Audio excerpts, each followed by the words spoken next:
سنن ابن ماجہ میں صحیح سند کے ساتھ روایت ہے، نبی کریم صلی اللہ علیہ وسلم نے فرمایا، خوشخبری ہے اس شخص کے لیے جو اپنے اعمال نامے میں کثرت کے ساتھ استغفار پائے۔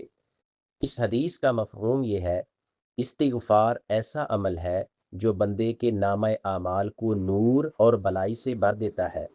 استغفار دراصل گناہوں کی معافی طلب کرنے کے ساتھ اللہ کی طرف رجوع اور عاجزی کا اظہار ہے، اور یہی چیز اللہ کو پسند ہے۔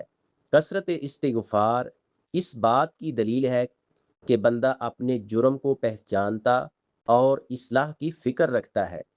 قیامت کے دن اصل کامیابی اعمال نامے کی پاکیزگی میں ہے، نہ کہ ظاہری حیثیت میں۔